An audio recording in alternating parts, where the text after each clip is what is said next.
En el nombre del Padre, y del Hijo, y del Espíritu Santo. Amén. Vamos a pedir primero que todo, sobre todo hoy, al Espíritu Santo, porque hoy entenderemos unas palabritas lindas del Espíritu Santo en la misa, sobre todo con el Evangelio de hoy de Juan.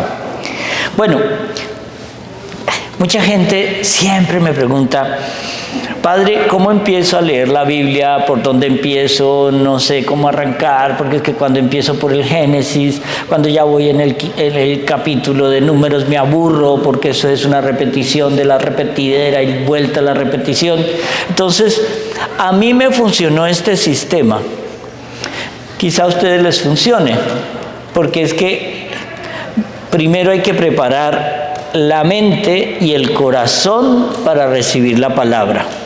Y entonces a un niño no le enseñan trigonometría, sino primero le enseñan los números. A un niño no le enseñan cálculo diferencial, sino primero le enseñan a sumar y a restar.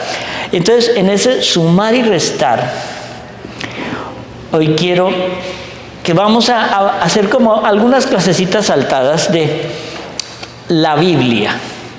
Como siempre, yo recomiendo, cuando es para estudio, la Biblia de Jerusalén, porque tiene muchas cosas importantes.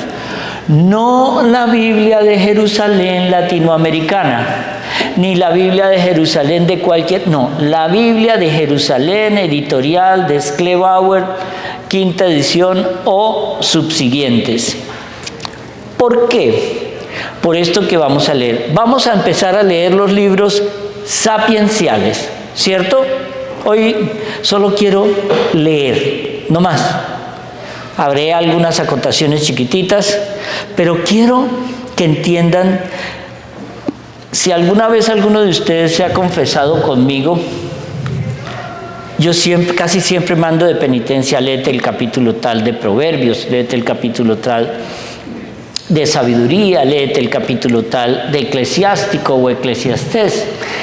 ¿Por qué? Porque nos prepara a lo que estamos haciendo, nos prepara para enfrentar ese pecado, nos prepara, no para pecar mejor, no, porque es que hay gente que lo entiende así, no entiendo yo. Mire, yo les he contado la historia de mi amigo. Si no se las he contado, si ya la han escuchado, hagan de cuenta que no la han escuchado. Pero miren esto, yo tenía un artista en la galería que Inmigración lo cogió porque él llevaba como 15 años aquí y nunca había sacado papeles, hasta que un día lo cogen y lo meten a Cron para deportarlo. Él era ateo, pero ateo. Y entonces yo digo, este es el momento donde él puede cambiar. Cojo y le llevo una Biblia de Jerusalén, Biblia de estudio, traducida de los textos originales más antiguos. Y luego se la dejé allá y yo vuelvo como al mes o a los 2 meses a visitarlo cuando ya se lo iban a llevar deportado. Y me dice esa palabra, y me dice: ya me leí toda la Biblia. ¡Qué bueno! Ahora, si vas a empezar a cambiar, ya tengo todos los argumentos para saber por qué no debo creer en Dios. Y uno dice: ¿de verdad? Ahí es cuando viene esa palabra que el Señor le revela alguna vez: aunque vean a un resucitado, no creerán. Todo ese pueblo vio a Jesús resucitado. A Jesús resucitado lo vieron más de 500 personas. No fue solamente a los apóstoles ni a su mamá. 500 personas. Y se les aparecía y comía con ellos. Y se iba y lo reconocían. Pero no quisieron creer. Por eso, cuando leamos la sabiduría, es para que se conviertan. No para que el demonio utiliza todo lo bueno en contra nuestra. Y Dios utiliza lo bueno y lo malo a favor nuestro. Cuando nosotros le abrimos el corazón a Él, el problema es ese: le abrimos el corazón a Él. Empezamos. Primero que todo, ¿qué son libros sapienciales? son libros de sabiduría. Les voy a definir cómo define la Biblia de Jerusalén. Dice: se da el nombre de libros sapienciales a 5 libros del Antiguo Testamento. 5. Job, Proverbios, Eclesiastés, Eclesiástico y Sabiduría. Se le suele añadir con bastante impropiedad los salmos y el cantar de los cantares. ¿Por qué impropiedad? Porque aunque son libros que nos enseñan del Señor, no propiamente son libros de la recolección de la sabiduría. Miren esto tan bonito. En los acadios, o sea, un pueblo que existía antes de que el pueblo de Dios fuera cimentado, ya habían historias sobre sabiduría, lemas de sabiduría. Hay uno que dijo una vez Zaratustra: sales con mujeres, lleva un látigo. Es broma, es broma.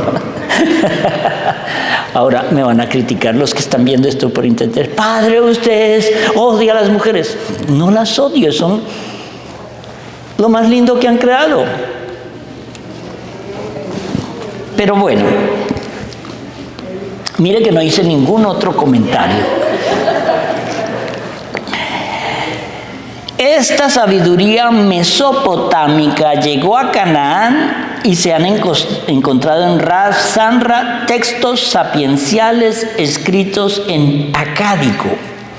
¿Por qué en acádico? Ese idioma es muy antiguo y en las múltiples excavaciones se han encontrado que datan por más o menos del 1200 antes de Cristo.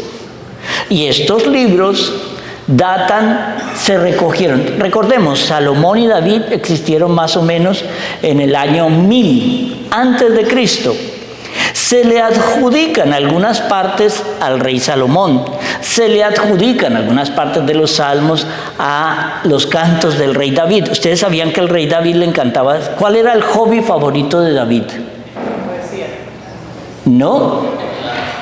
Le encantaba bailar delante del arca de la alianza. Esa era la danza, era en él su fuerte. Y él componía versos también.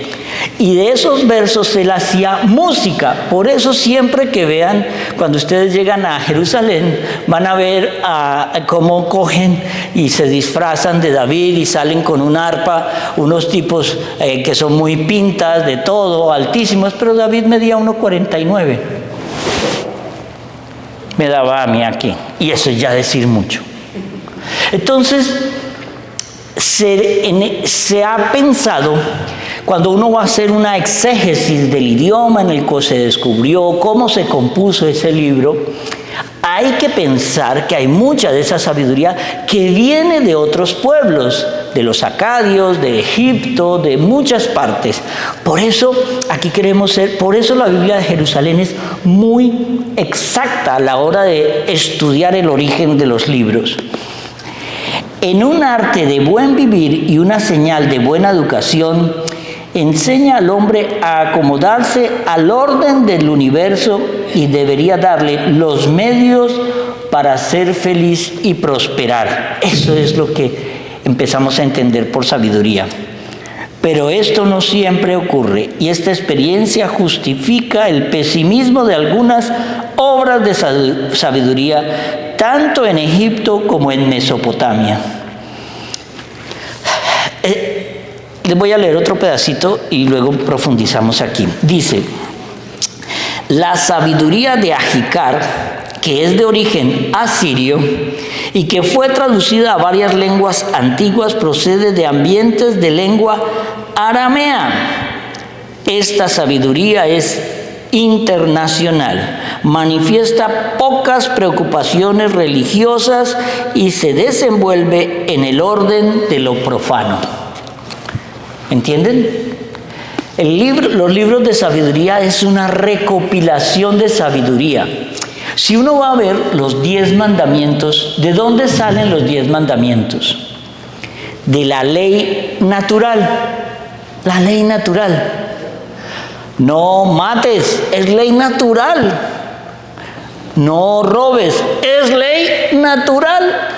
Eso no se necesita ser un genio, es natural. No le robes la mujer a tu vecino, es natural, ¿cierto? Aunque hay algunos vecinos que dicen, te la regalo, llévatela. Pero es natural también. Entonces, dice, los sabios árabes y edomitas gozaban de renombre. Job y los 3 sabios amigos suyos viven en Edom. El autor de Tobías conocía la sabiduría de Ajicar y sigue de cerca las máximas egipcias de Amenemope. ¿Por qué quiero dar esto?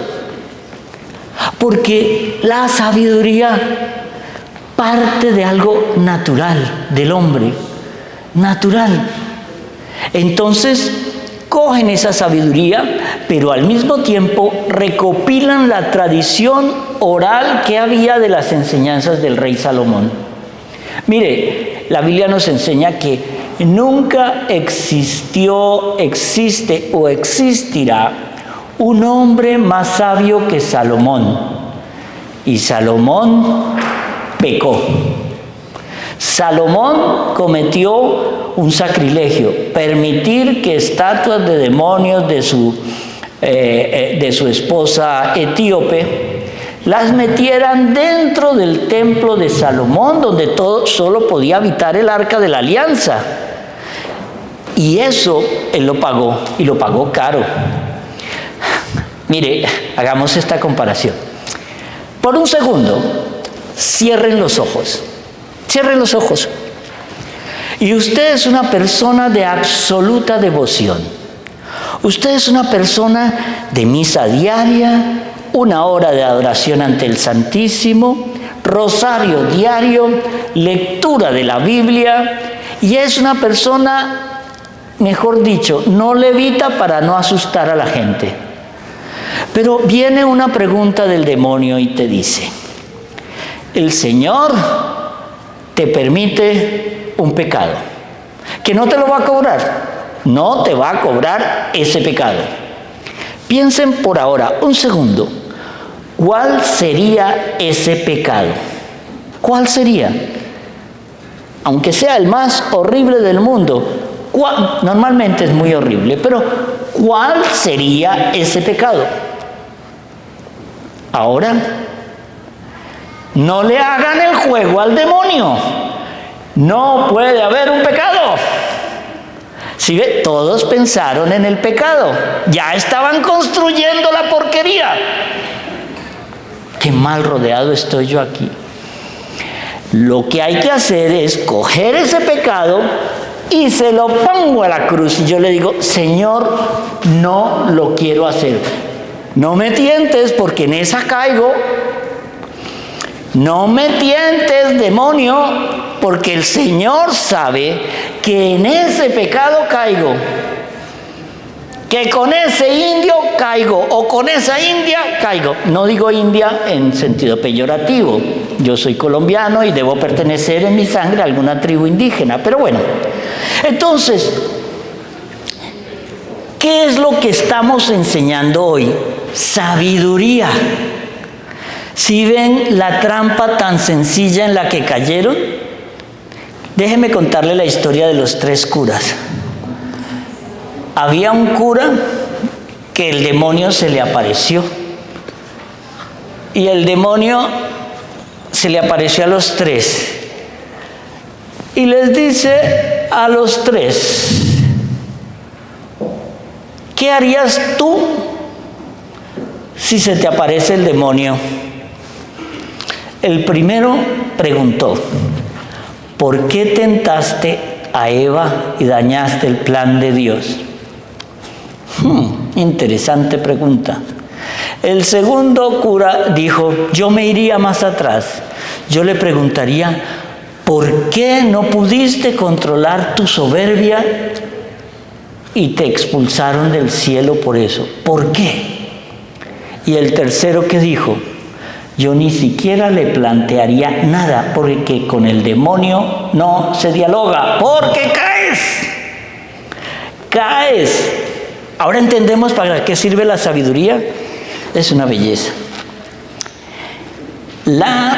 Los sabios de Israel no muestran inquietud por la historia y el futuro de su pueblo, sino que escrutan el designio de los individuos como sus colegas orientales. Era ahí como empezaron a escribir. ¿Cuál es la sabiduría de ellos? Ten en cuenta que cuando empieza el pueblo de Israel, aunque saben que son el pueblo escogido, no han construido una personalidad todavía. No tienen la fuerza. Entonces, como no tienen personalidad aún, estamos hablando de 1800 años atrás, antes de Cristo, cuando eligen a Abraham como el padre que va a ser del pueblo de Israel. Van construyendo. Es que ustedes imagínense, por un segundo, Abraham ya tenía 80 años cuando el Señor lo llama. Ya era un viejo. Y le dice que de él saldrá un gran pueblo. Cuando pasan 10 años, él ya tiene 90 y de aquello nada. El niño no aparece. Sara, su esposa, no confió. Entonces, como era el tipo más rico de toda el área de Mesopotamia, hoy, Irán, ojo, todo lo que corresponde a esa zona era parte de Irak e Irán, toda esa zona. Irak es el pueblo de Mesopotamia, donde está el Tigris y el Éufrates. Irán es lo que luego vamos a conocer como Persia. Pero Sara dudó y le dijo, acércate a la esclava para que tengas un hijo. Y ahí empieza todo el tejemaneje, porque cuando la esclava Agar se da cuenta que ella ya tiene un hijo de 10 años y esta mujer tiene 90 y de aquello nada, entonces empieza a intrigar para que le dé la bendición de la primogenitura a su hijo. Sara se da cuenta y es cuando ella hace que expulsen a la esclava Agar con su hijo al desierto. El Señor va a cuidar ese hijo también, porque todo lo que llamamos hoy el pueblo árabe desciende del hijo de la esclava Agar, de Ismael. Y todo lo que va a descender de Abraham va a ser hasta que llegue a su nieto Jacob, y él le cambiará el nombre, le dirá Israel, porque de él descenderán las 12 tribus de Israel. Y ellos no habían conformado una personalidad. Es a través de adquirir la cultura ajena que ellos van a conformarla, hasta que el Señor empiece a regalar sabios dentro de Israel, patriarcas dentro de Israel, profetas dentro de Israel, y van a construir su historia. Aquí hay algo muy bonito. Esta ambigüedad, porque están adquiriendo sabiduría de allá, una que nace de aquí, otra que viene de allá, puede explicar también que se haya tratado tanto de hablar de tardado tanto en hablar de la sabiduría de Yahvé, aunque Yahvé, quien se la ha dado a los hombres, es el que ilumina. O sea, la ley natural se convierte así en el sentido común. Y luego el Señor coge el sentido común y te lo transforma en la cara, para que te des cuenta que esto ya no viene de los hombres, sino viene de Dios. ¿No les parece lindo esto? Digan sí. Ah, sí les parece lindo. Únicamente en escritos post-exílicos se llegará a decir que solo Dios es sabio, con una sabiduría trascendente que el hombre ve actuando en la creación, pero que él no es capaz de escrutar. ¿En esta parte lo entendieron? Digan que sí, aunque no. No los oigo. Sí lo entendieron. Es que es una multitud.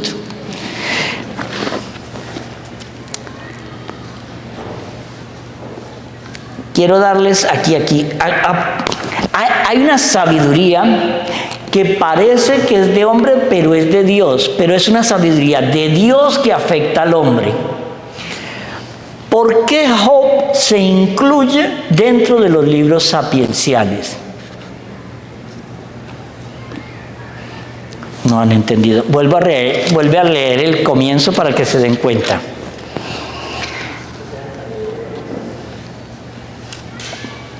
¿Por qué ellos están en un diálogo entre Job y los 3 sabios de Israel?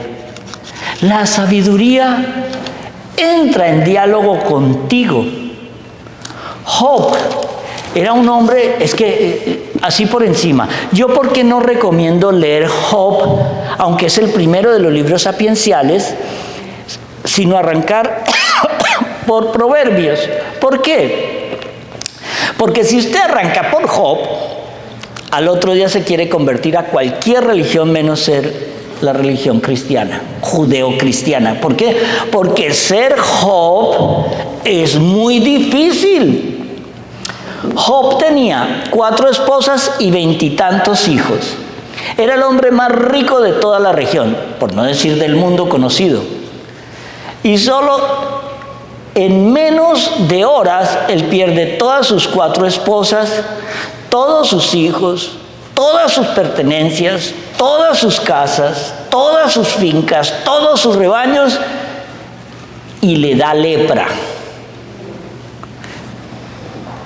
Uno de nosotros no podía soportar ni una sola de esas cositas, y encima lepra. Él termina como por diosero y sus amigos lo van a visitar. Yo lo que me pregunto, si sus amigos lo querían tanto, lo ven que perdió todo, que está viviendo en la calle, ¿por qué no lo ayudan? Y se ponen a filosofar con él para decirle: algo malo habrás hecho. ¿Algo malo habrás hecho? Eso nos pasa en la vida. Cuando vemos, eso es un poquito la filosofía judía, que cree que todo lo malo que nos pasa a nosotros es fruto de algo mal hecho. No, es fruto de que el Señor te quería y ya está. ¿Para qué? Para que aprendamos algo. ¿Qué? No sé. Cada uno de nosotros tiene, esto es casuístico, cada vida es individual. Usted puede ver 2 hermanos gemelos que tienen el mismo coeficiente intelectual, todo eso, y uno es exitoso y el otro un vago. Pero ¿cómo se afecta esto? Aquí entramos ya a hablar en las partes antiguas de Proverbios, la sabiduría, es decir, la justicia lleva necesariamente a la felicidad y la locura, es decir, la iniquidad, lleva a la ruina. Dios es quien premia así a los buenos y castiga a los malos. Esta todavía era el prólogo de Proverbios que vamos a ver más adelante. Si ves la filosofía, te van las cosas bien, tú eres bueno, te van mal, tú eres malo. No. Esa es la filosofía que no terminamos de entender. Cuando alguien le pregunta a uno: Dios, ¿cómo permite el hambre en África? La injusticia de esos niños que se mueren de hambre. ¿Qué ha hecho Dios? Muy fácil, como contestó la Madre Teresa de Calcuta: te ha hecho a ti, para que tú veas qué vas a hacer por esos niños. Pero yo estoy en Miami y yo no tengo tiempo, me la paso en la playa, en un bote. Te hizo a ti. Esa doctrina es por consiguiente el fundamento de la enseñanza de sabiduría y se deduce del hecho de que el mundo es gobernado por un Dios sabio y justo. Pero ese tipo de sabiduría se vuelve cruel. Yo veo muchas parejas que se casan enamoradas, ella es muy linda, él tiene suficiente dinero para comprar tanta belleza. Y a los 3 años él le es infiel o ella le es infiel. Pero si todo era amor, Pero si todo era concordia, todo era perfecto. ¿Pero estaba Dios ahí? No. Asuma las consecuencias. La sabiduría se convierte en privilegio. Oye, esto es muy importante. El Señor nos llama a escudriñar las Escrituras. Pero yo quiero ser cruel. Si yo le preguntara a esta sala de católicos fanáticos, ¿quiénes se han leído enteramente el libro de sabiduría? No levanten la mano los únicos fanáticos que están aquí. Entonces, si ven, 3 gatos. ¿Y el resto qué está haciendo? No, es que Instagram me quita las 8 horas que yo tengo diarias para la Biblia. Y eso es justo lo de Instagram.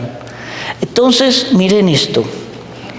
La sabiduría se convierte en privilegio de la clase instruida y por lo mismo de la que también sabe escribir. Sabios y escribas aparecen juntos en Jeremías Sirásida. Ensalza el oficio de escriba que le permite adquirir la sabiduría, contraponiéndolo a los oficios manuales. Pero aquí hay una enseñanza. José era carpintero, ¿no? Eso es un ejercicio manual. Jesús era carpintero, pero Jesús oraba con los salmos. La gente siempre me pregunta, Padre, ¿qué oraba Jesús si Él era Dios? Él es Dios, pero hoy lo vamos a entender en la homilía. Era un Dios que sabía que tenía que obedecer al Padre. Son una Trinidad, pero hay un Padre al que hay que obedecer. Entonces, una de las colecciones salomónicas de los proverbios fue recopilada por los hombres de Ezequías, rey de Judá. Pero tales sabios no eran solo coleccionistas de máximas antiguas, también las escribían. Hay 2 tipos de sacerdocio o de profesión dentro del judaísmo antiguo. Los escribas, que eran los que escribían las escrituras. No solamente las escrituras que alimentaban, sino lo que les revelaba el Espíritu Santo. Por eso cada vez que leemos la Biblia tenemos que pedir la iluminación del Espíritu Santo para que podamos interpretar esa escritura a la misma luz del Espíritu Santo en que fue revelada. En que fue revelada a ese escriba o a ese profeta. El ambiente de los sabios es pues muy diferente de aquellos de los que han salido los escritos sacerdotales y los escritos proféticos. Jeremías enumera como 3 clases de sacerdotes, los enumera así: sacerdotes, sabios y profetas. Diferentes son sus preocupaciones. Los sabios no tienen interés especial en el culto y no parecen conmoverse ante las calamidades de su pueblo ni atormentarse con la gran esperanza que la sostiene. Lo explico. Nos hemos dado cuenta que muchas veces cuando nos volvemos expertos perdemos sensibilidad. Ustedes no han visto a un oncólogo que le dice a la mamá del niño, no, mire, el niño suyo tiene cáncer cerebral. Y la mamá toda angustiada, pero ¿tiene cura? ¿Hay algo que hacer? No, son 2 meses de vida lo que le queda. Como si le dijera, el neumático de su carro se dañó, tiene que comprar otro. Pierden la sensibilidad. Ustedes no le critican muchas veces a la clase médica que ellos ya todo es, mira, no, el corazón tuyo no sirve para nada. Mira a ver qué vas a hacer. ¿Por qué? Porque no hay sensibilidad. Y ustedes lo sienten cuando se confiesan con un mal sacerdote. ¿Por qué? Porque la persona que acude a la confesión de alguna manera acude a sentirse limpia. Pero sentirse limpia no es alcahuetear el pecado. No, padre, me confieso que estoy acostándome con mi vecina. Tranquilo, hijo, no pasa nada, esas cosas pasan, cambien. El que le diga eso, que no es pecado, cambien. cambien de cura. Porque ser alcahueta del pecado no significa ser misericordioso. No. A mí me recuerda mucho la historia del Padre Pío con una actriz italiana que se fue a confesar y le dijo a ella, claro, tienes que dejarlo o si no él se muere. Con toda la ternura. Yo no sé por qué me siento tan identificado con Padre Pío. Entonces, en esto tenemos que concluir esta parte de la introducción a los libros sapienciales. Dice, Salomón fue alabado como el sabio más grande de Israel y se le atribuyen las dos colecciones más importantes y más antiguas de Proverbios, del capítulo 10 al 22 y del capítulo 25 al 29. Esos corresponden al rey Salomón. Esto explica el título que se le ha dado al libro. Bajo su patrocinio se pusieron asimismo el Eclesiastés, la sabiduría y el Cantar de los Cantares. Toda esta enseñanza gradualmente dispensada al pueblo elegido preparaba la revelación de la sabiduría encarnada. Pero aquí hay algo más que Salomón. ¿Cuál es la sabiduría encarnada? Jesús. Todos los libros sapienciales preparan la venida de Jesús, pero como no lo leemos, no nos enteramos. Entremos a hablar de Proverbios. Vamos a empezarlo, lo vamos a esbozar hoy y lo vamos a leer, porque es que es tan lindo. El libro de Proverbios es el más típico de la sabiduría sapiencial de Israel.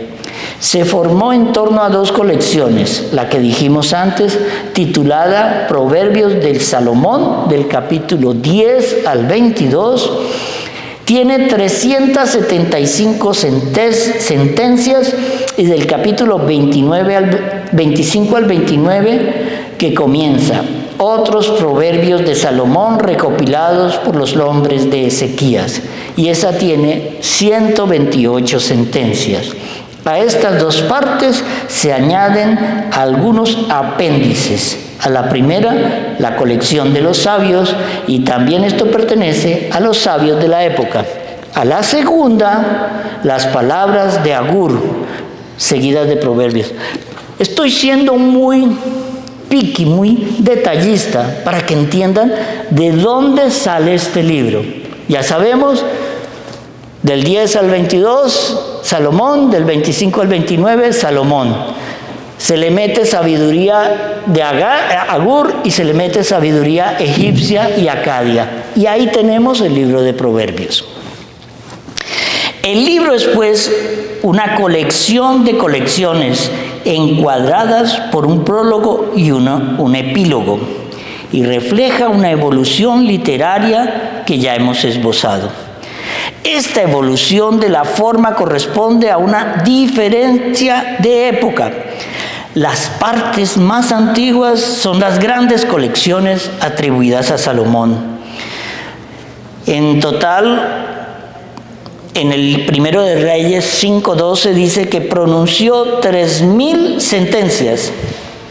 Salomón. Si ustedes reúnen todo lo que está en sabiduría, en Proverbios, en Primera de Reyes, en Segunda de Reyes, en los Salmos, vamos a reunir, junto a Cantar de los Cantares, vamos a reunir 3,000 sentencias. ¿Qué es una sentencia? Dar un consejo sabio, concreto, sobre una manera de enfrentar la vida o de ver la divinidad. Fuera de este testimonio de la tradición, el tono de los proverbios es demasiado anónimo para que sea posible atribuir con seguridad al rey tal o cual máxima particular. Y aún en el caso de que estos nombres de dos sabios árabes sean imaginarios y no pertenezcan a personajes reales, prueba con todo la estima en que era tenida la sabiduría extranjera dentro del pueblo judío, dentro del pueblo de Israel. Se trata de la exposición de una teología práctica, Proverbios es una teología en acción, no es teoría solamente, es una teología en acción. Dios premia la verdad, la caridad, la pureza del corazón, la humildad y castiga los vicios opuestos. Esto sí lo quiero repetir, grábenselo. Es que después de hoy estoy seguro que mañana se habrán leído todos los 30 y pico de capítulos. Dios premia la verdad, la caridad, la pureza del corazón y la humildad y castiga los vicios opuestos. La fuente y el resumen de todas las virtudes es la sabiduría, que es respeto o temor de Yahvé. Todas las virtudes se reúnen en sabiduría. Y si fuéramos a definir sabiduría, es temor de Dios. Ya está. El temor de Dios te da el don de la sabiduría. Pero temor no como miedo, no, sino como respeto, admiración y amor. Porque yo amo a mi esposa, en el caso de que la tuviera, yo la respeto. Porque yo amo a mi pareja, yo no le voy a ser infiel. Porque yo le haría daño si ella ve que no es mi prioridad. Eso es el principio del temor de Dios. La primera parte ofrece idénticos consejos de sabiduría humana. Me refiero a la primera parte de Proverbios. Consejos de sabiduría humana y religiosa. Insiste en faltas que los antiguos sabios silenciaban. El libro de Proverbios, ustedes saben cuál es el que le da mayor peso de pecado y lo primero que lucha, pero brutalmente, la sabiduría, el adulterio. Es de los pocos pecados que en el acto rompen 9 mandamientos. 9. ¿Por qué? Si ustedes vieran lo que pasa en un acto sexual de adulterio y cómo la cara de esa persona que usted cree amar se vuelve un demonio y la danza de demonios que hay alrededor de ese acto, si ustedes llegan a ver eso, no quiero decir lo que puede pasar porque no lo volverían a hacer. El adulterio y las relaciones con la mujer ajena es el centro de aquí. El epílogo manifiesta igualmente un mayor respeto por la mujer. Y sobre todo, el prólogo da por primera vez una enseñanza ordenada sobre la sabiduría, su valor, su papel y de moderador de las acciones. La sabiduría misma toma la palabra, hace propio su elogio y define la relación con Dios, en quien está desde la eternidad y a quien asistió y creó el mundo. La enseñanza de los proverbios está ya sin duda superada por la de Cristo. Sabiduría de Dios, pero algunas de las máximas anuncian ya la moral del Evangelio. Se ha de recordar también que la verdadera religión únicamente se edifica sobre una base de honradez humana y el uso frecuente que el Nuevo Testamento hace del libro de la sabiduría. En los Evangelios hay 14 citas y una veintena de alusiones al libro de Proverbios. Impone a los cristianos el respeto al pensamiento de los antiguos sabios de Israel. Esto es muy importante, porque en estos días estaba dando una charla a un grupo y alguien de ese grupo me dijo, es que yo no soy para nada judía, no tengo nada judío. Mire, nuestra religión católica es judeo-cristiana. Ya la base de toda nuestra religión es ese monoteísmo judío, creer en ese Dios único, creer en todos sus profetas, creer en todas sus enseñanzas. Y todas las profecías del Antiguo Testamento se cumplen en el Nuevo Testamento. ¿Qué quiere decir esto? Que si yo, como muchos grupos de estos pastores de religiones protestantes, quieren excluir el Antiguo Testamento, dejan sin base el cumplimiento de unas profecías. Porque las profecías de Isaías, Jeremías, Malaquías, de cómo, dónde iban a ser Jesús, están en el Antiguo Testamento. El Nuevo Testamento tiene la plenitud de cómo se cumplieron en Cristo esas profecías. Pero si yo anulo esto, entonces ¿qué estoy cumpliendo? Nada, todo es nuevo, ¿cierto? Es diferente que yo le diga a alguien, mire, no vaya a cruzar la calle en las próximas 2 horas porque vendrá un carro y lo matará, ¿cierto?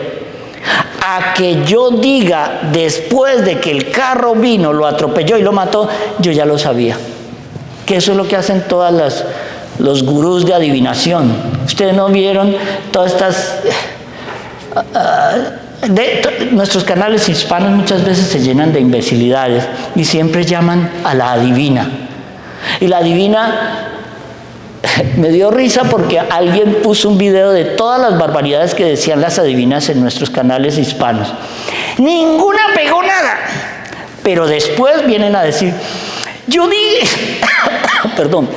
dije esto, pero en realidad lo que estaba diciendo es que venía León 14.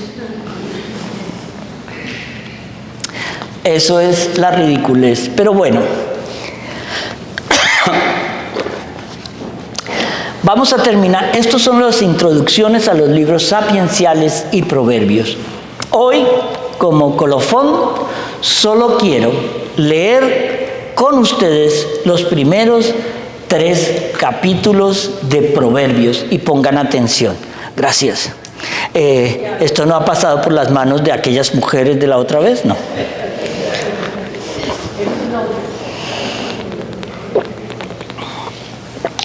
Esta vez es agua de verdad. Proverbios, lo vamos a leer juntos, pero ¿sabe qué? Pónganle atención a las palabras. Este comienzo de Proverbios tiene un epílogo una introducción de 9 capítulos. Hoy vamos a leer 3, pero coja cada palabra y métasela en la cabeza, rumiela en su estómago y pásela al corazón. Y verá que Proverbios hoy adquirirá en la dimensión de la sabiduría un nuevo significado. Miren esto. Proverbios de Salomón, hijo de David, rey de Israel.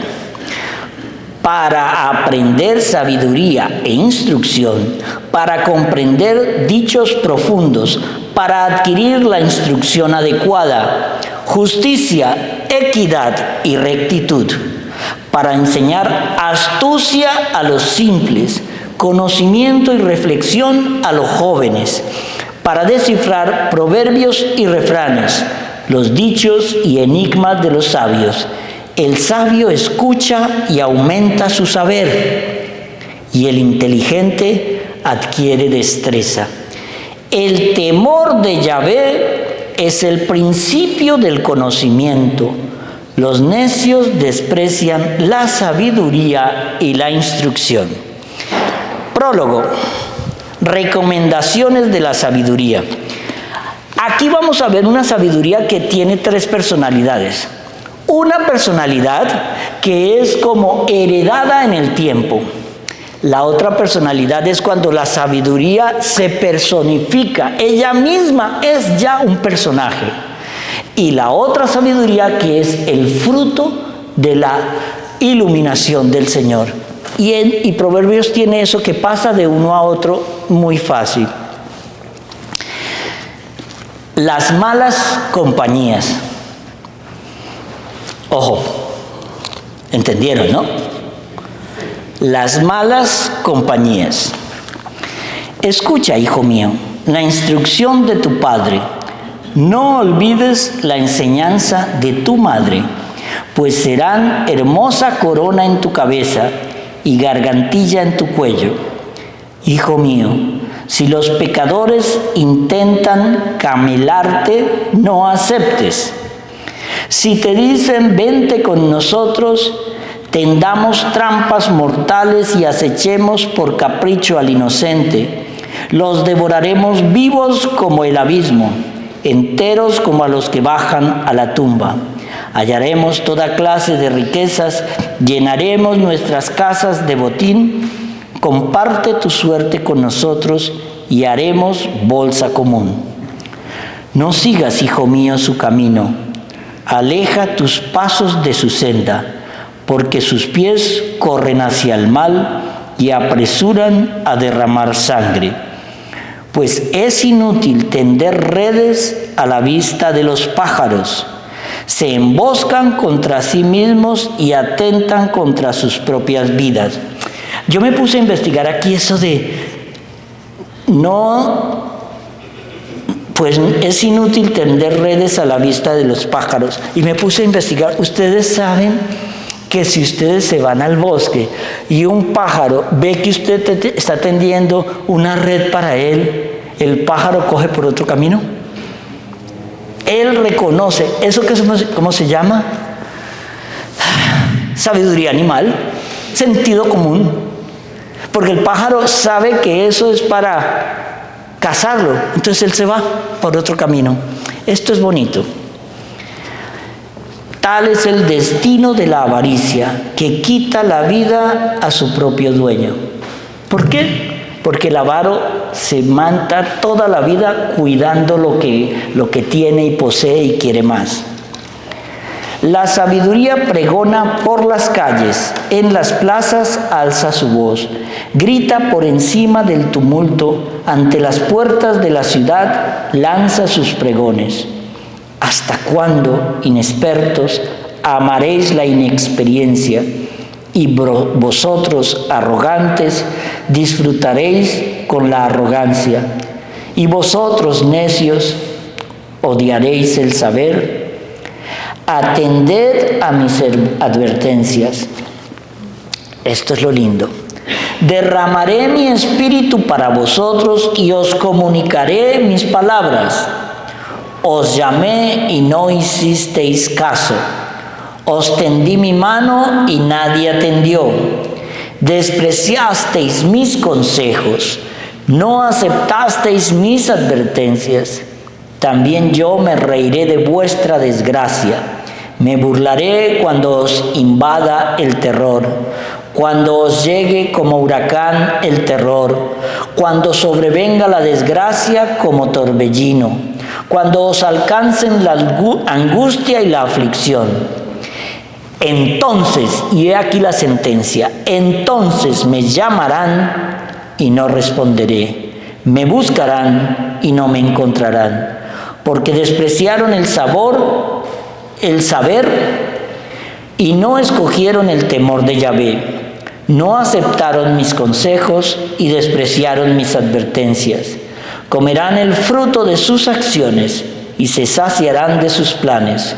Su propia rebeldía matará a los simples, la despreocupación perderá a los insensatos, pero el que me escucha vivirá seguro, tranquilo y sin miedo a la desgracia. ¿Están conmigo? ¿Están sintonizados o ya están en la tercera dimensión? Bueno. Beneficios de la sabiduría. Es que lo quiero leer porque es que pararlo no es lo mismo. Total, tenemos hoy hasta las 10:30, ¿no? Sí. Hijo mío, si aceptas mis palabras, ojo que el Señor nos pone el condicionante. Si aceptas mis palabras y retienes mis mandatos, prestando atención a la sabiduría y abriendo tu mente a la prudencia, si invocas a la inteligencia y llamas a la prudencia, si la buscas como al dinero y la rastreas como a un tesoro, entonces comprenderás el temor de Yahvé y encontrarás el conocimiento de Dios, pues es Yahvé quien da la sabiduría y de su boca brotan el saber y la prudencia.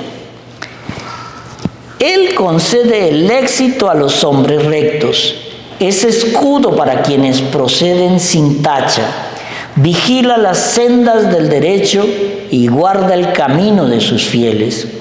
Entonces comprenderás la justicia, el derecho y la rectitud y todos los caminos del bien. Pues la sabiduría penetrará en tu mente y el saber te hará atractivo. ¡Wow! Ahora entiendo todo.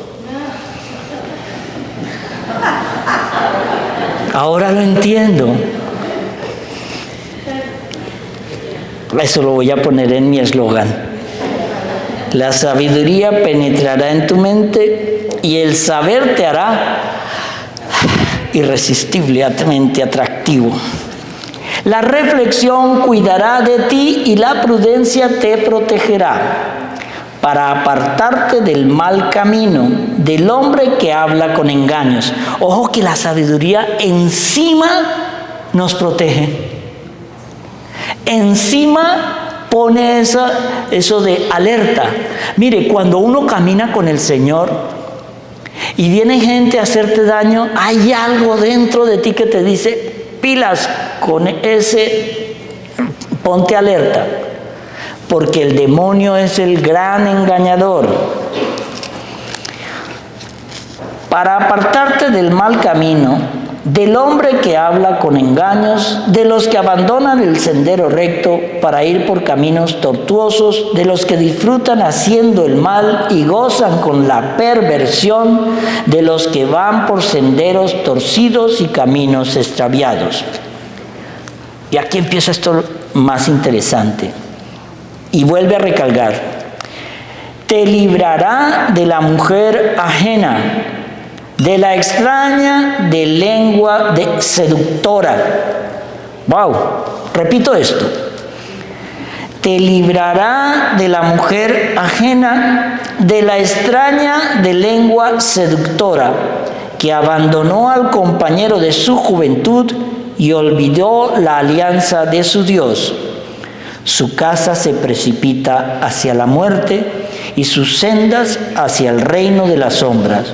Los que allí entran no regresan, ni alcanzan las sendas de la vida. Por eso seguirás el camino de los buenos y te mantendrás en la senda de los justos, porque los rectos habitarán la tierra y los íntegros permanecerán en ella. Pero los malvados serán desgajados de la tierra y los traidores serán arrancados de ella. Terminamos con este que es cortito.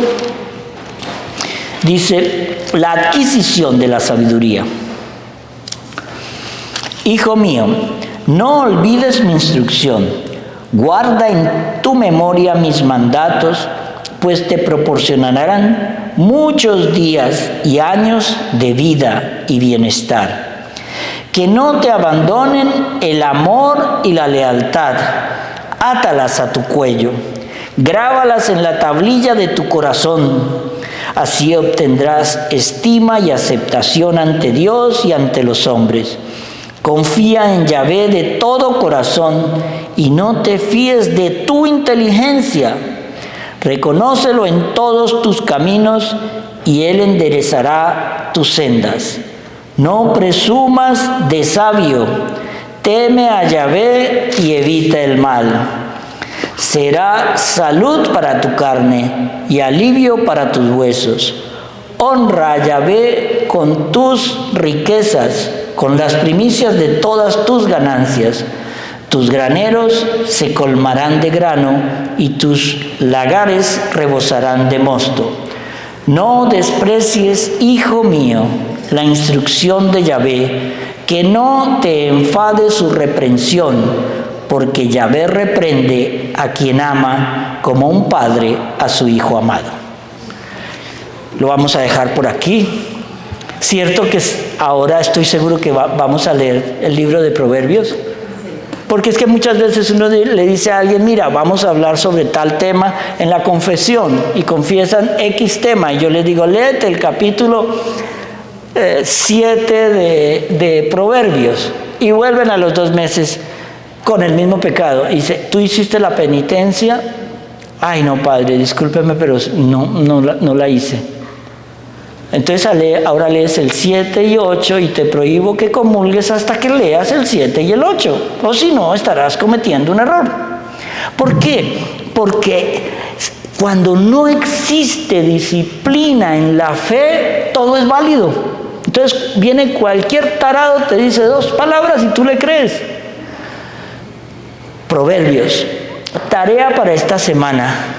Ustedes que son unos fanáticos, de esos buenos, no como otra gente,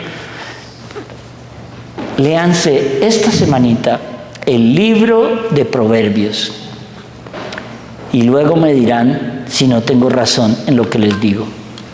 El Señor los bendiga y los proteja de ustedes mismos. Amén.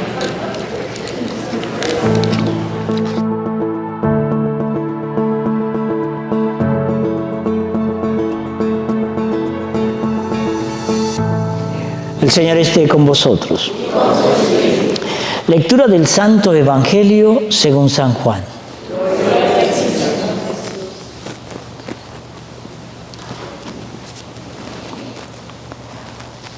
En aquel tiempo dijo Jesús a sus discípulos: les dejo la paz, les doy mi paz. La paz que yo les doy no es como la que da el mundo. Que no haya en ustedes ni angustia ni miedo. Ya han oído lo que les dije. Me voy, pero vengo a ustedes. Si ustedes me amaran, se alegrarían de que voy al Padre, pues el Padre es mayor que yo. Les digo estas cosas antes que sucedan, para que cuando sucedan, ustedes crean. Ya no hablaré con ustedes porque se acerca el amo de este mundo. En mí no hallará nada que le pertenezca, más bien, con eso conocerá el mundo que yo amo al Padre y hago lo que el Padre me encomendó. Palabra de Dios.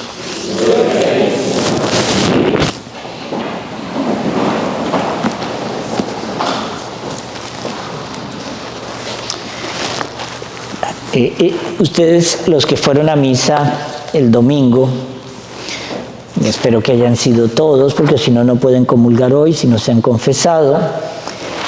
Estábamos empezando a leer esta lectura de los Hechos de los Apóstoles, que son los viajes de Pablo. Pero el domingo me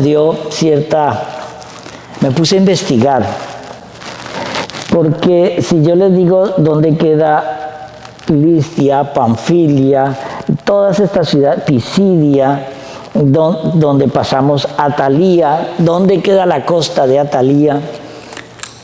Y yo les dijera, tienen $1 millón, el que me ubique todas estas ciudades en el mapa. Me quedaría yo con el $1 millón.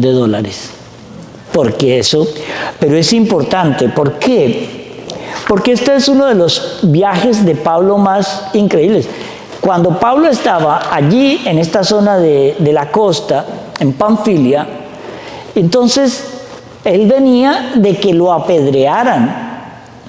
A él lo cogieron y le dieron durísimo, y él se hizo el muerto. Me recuerda, en estos días vi un video de National Geographic que decía que usted veía un venadito, ¿no? Y el venadito lo cogió el león de aquí, y entonces el venadito quedó ahí todo. Entonces luego viene la leona. No sé por qué esto me acuerda de ciertas parejas. Entonces viene la leona, le ruge al león, y el león le dice: esta presa es mía, tú vete de aquí. Entonces viene otra leona.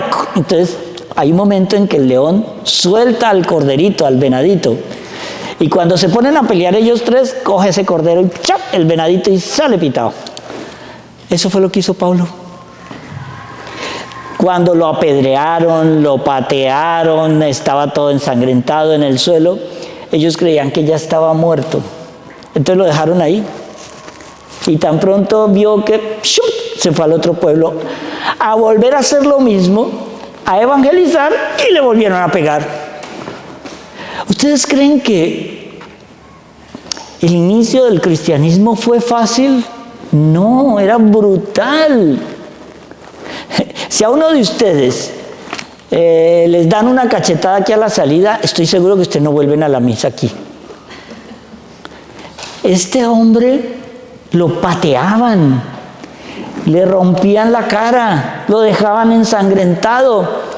Se levantaba, me imagino que se bañaba la cara y se iba al otro pueblo a volver a que le hicieran lo mismo, pero evangelizando. Esa es la belleza de nuestra iglesia, que nace sobre el sacrificio de los apóstoles. 10 de los apóstoles murieron horrible. Pero, ¿en dónde? Pues en lo que se conocía como la Anatolia, hoy se llama Turquía. Hay un pueblito chiquito aquí donde nació Pablo. Este es la costa de Israel, ¿no? Aquí está Israel, aquí está el Líbano, aquí hay una parte de lo que se conoce como la costa de Siria. Y aquí empieza lo que hoy conocemos como Turquía, que eso le da toda la vuelta. Aquí está Grecia. Y estas islas, él se fue aquí a navegar. Él era de Tarso. Y él empieza a navegar entre estos pueblitos así, como en zigzag, hasta que llega a Éfeso. Y ahí, cuando llega a Éfeso, él de nuevo se reúne ¿con quién? Con Juan y con la Virgen, que ellos ya vivían aquí en Éfeso. Por eso es que está la casa de Éfeso y todo esto. Pero esto tiene un papel muy importante. El cristianismo se fortalece aquí. Pero pasa a Grecia. Y ahí es donde está. Aquí arriba queda Tesalónica. Aquí queda Corinto. Al otro lado queda Colosas. Y ahí va construyendo. Y de aquí lo cogen preso. Pero como no lo pueden matar, porque si no los judíos se metían en un lío, porque era un ciudadano romano, lo mandan a Jerusalén. Y como está en Jerusalén y era ciudadano romano, lo mandan a Roma. Por eso Pablo muere en Roma. ¿Por qué? Porque él no podía sufrir el mismo castigo de un judío, porque él era ciudadano romano. Eso no lo entendemos ahora. Total, ¿para qué te sirve eso hoy en el siglo XXI? Para nada. Pero lo que sí vamos a entender es cómo ese sacrificio de Pablo se ve en el Evangelio. Miren esto, el Evangelio nos recuerda aquí esa palabra: les dejo la paz, les doy mi paz. Mi paz. ¿Se acuerdan al final de la misa cuando dice el sacerdote: la paz os dejo, mi paz os doy? Porque ellos tenían el concepto de la pax romana. La pax romana es: tú haces lo que yo te mando y todos estamos en paz. Es como muchos hogares, que el pobre hombre hace lo que ella le diga y entonces todo es paz, pero usted contradiga y verá que hay guerra. Eso es pax romana. Guillermo, yo te entiendo tanto. Entonces, pero la paz del Señor tiene una trascendencia diferente. Una trascendencia diferente. Miren esto. Hay unas definiciones de los dones que nos da el Señor hoy para entender su palabra. Dice: el don de la unidad. El Padre y yo somos uno. Esto es importante, ¿por qué? Porque es el lema del papado de León XIV. Unus summum unum uno. Es algo así como: el Padre y yo somos uno, así como mi pueblo y yo somos uno. Eso es lo que quiere el Señor, la unidad. Eso es lo que me encantó en ese lema del Papa León XIV, la unidad, volver. La primera reunión importante que él hizo, ¿con quién lo hizo? Con la Iglesia Ortodoxa y con muchos de otros ritos católicos. La gente cree que hay una Iglesia Ortodoxa católica que le obedece al Papa. La única diferencia con la Iglesia Ortodoxa de Oriente, o una de las diferencias fundamentales, es que ellos se retiraron del obedecimiento al Papa. al sumo pontífice.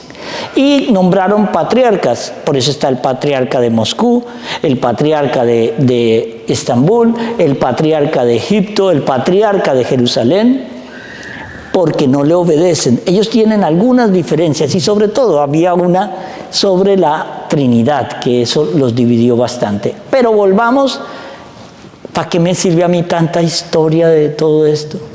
Para nada. ¿Cuál es la enseñanza? La enseñanza viene aquí. Miren esto tan bonito. Los dos dones que da el Señor no son idénticos, puesto que la partida de Jesús conduce a una unión entre el creyente, Jesús, y el Padre que sobrepasa al Espíritu, por mucho que pueda ser el resultado de su presencia permanente. El don de la paz que hace Jesús procede de Dios. Es un don al que no puede equipararse la paz cuantificable y frágil que producen los políticos de este mundo. Es esta paz inspirada e iluminada por el Espíritu de verdad, el otro Paráclito. Una comunidad de discípulos realizará obras más grandes que las del mismo Jesús, continuando así la revelación del Padre y el Hijo en el Espíritu Santo. Él aquí en el Evangelio nos dice, ya me queda poco tiempo, ya casi me voy. Pero hay una parte bien interesante aquí cuando dice, hace falta, mire, este versículo dice que es de la lectura de el Evangelio de San Juan, capítulo 14, versículo de 27b, ahorita les explico, al 31a. ¿Qué quiere decir? Los versículos, hay partes en los cuales se dividen en dos oraciones. La parte A es el comienzo, pero el final de todo esto es uno que no está incluido aquí, pero que va a formar algo muy importante. Lo quiero leer, dice: pero actúo según el Padre me ha mandado para que el mundo sepa que amo al Padre. Aquí viene lo que no está incluido. Levantaos, vámonos de aquí. ¡Wow! ¿Eso no les parece duro? Pero miren esto tan bonito. Eso termina el discurso de enseñanza ante sus apóstoles. Pero ustedes no han oído que cuando el que mucho se despide, pocas ganas tiene de irse. Esto está en el capítulo 14. Y viene el capítulo 15, 16, 17 y 18, que continúa el Señor hablando. Entonces no hubo tal, vámonos de aquí. Él continúa dando unas enseñanzas. Pero la enseñanza más importante que Él nos da es: el Padre y yo somos uno. Yo tengo que irme para que el Padre envíe el Espíritu Santo. Pensemos, ok, vamos a repetir de nuevo esto. El Padre y yo somos uno. Yo tengo que irme para que el Padre mande al Espíritu Santo y ustedes entiendan todo lo que les he dicho ahora a la luz del Espíritu Santo. Porque hay una cosa, cuando los viejos le enseñan a los jóvenes no le hacen caso. Ese viejo es terco, ese viejo es intenso, ese viejo es maniático. Échale llave al carro.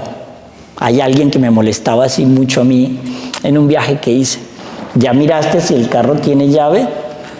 Mira, échale llave al carro. Ay, padre, ya le eché. A esa persona le han robado 2 veces el bolso en el carro. ¿Pero por qué? Porque no le hacen caso al viejo. Pero cuando pasa, entonces uno no quiere decir, se lo dije, porque la va a sentir a esa persona aún peor. Pero mire, los discípulos, aunque estaban desorientados, sentían la paz del Señor. Eso es muy importante entenderlo hoy. Aunque tú estés pasando por la mayor tribulación del mundo, aunque tu familia esté en caos, la economía dispersa, todo sientas que el mundo se te viene encima. Yo me acuerdo que mi mamá tenía un problema nervioso y a ella se le irritaba mucho la piel de las piernas cuando estaba muy nerviosa. Y había un médico que le dijo: mire, señora Beatriz, le voy a explicar cómo funciona su sistema nervioso. Si usted ve que empieza a temblar, que su casa está temblando y que se le va a caer encima, hágase a un ladito, pero no se preocupe, que no le caiga encima, eso es todo. Esa es la enseñanza de hoy, la gran enseñanza de hoy. ¿Cuál es la paz que el Señor nos quiere dar? No importa la tribulación, no importa que el mundo se esté derrumbando a tu lado. Yo estoy con el Señor y que pase lo que ha de pasar. No hay problema. Yo estoy donde el Señor permitió que estuviera. ¿Por qué? Porque yo estoy con el Señor. Estoy entendiendo su palabra. En la teoría, el Señor nos dice: confía en mí. Pero esa teoría un día tendrá práctica. Cuando vengan los verdaderos problemas, el Señor querrá saber si verdaderamente confías en Él. Señor, yo confío en ti. Amén.